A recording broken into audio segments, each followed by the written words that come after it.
Bonjour à tous, nouveau qualité flash ce mercredi, direction Enghien à l'occasion du prix du Médoc.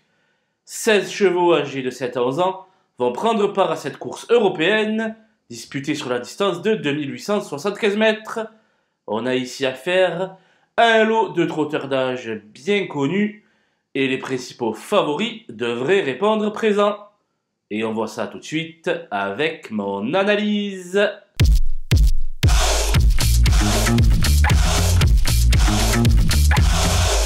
Les bases avec le 16 Fonzi d'Eripré qui est très bien placé au plafond des gains et qui vient de s'octroyer la 3e place du relevé prix de la Manche.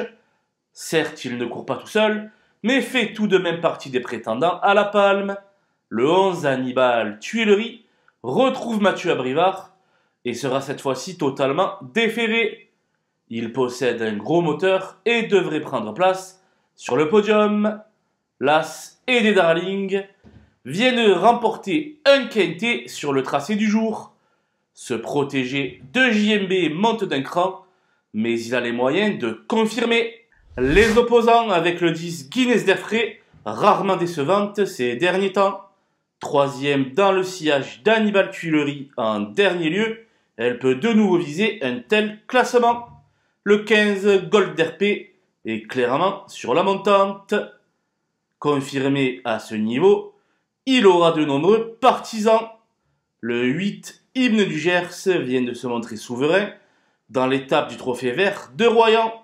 Second atout de JMB au départ, il a son mot à dire pour les belles places. Le 7 Graal du Trésor court avec parcimonie cette année, mais toujours à bon escient. Il sera peut-être moins affûté que certains de ses rivaux, mais partira avec l'avantage de la fraîcheur. Mon coup de poker sera le numéro 5 Ghostbuster, assez intermittent ces dernières semaines. Toutefois, il est très performant sur le plateau de Soisy et je vous conseille de ne pas le sous-estimer.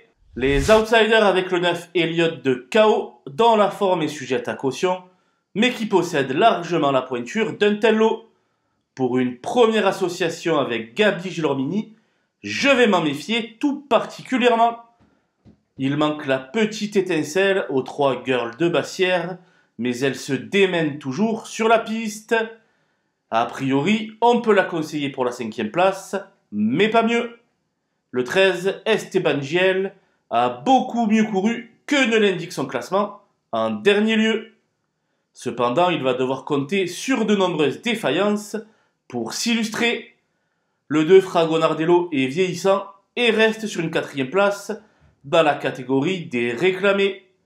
Sans en faire un interdit, il aura déjà rempli son contrat s'il parvenait à arracher la 6e ou la 7e place.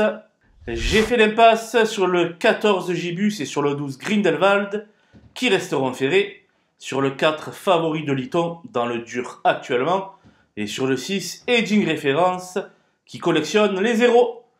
Voilà, nous avons passé en revue les 16 partants de ce prix du Médoc. Je vous laisse avec ma sélection et mes conseils de jeu. Bon jeu à tous!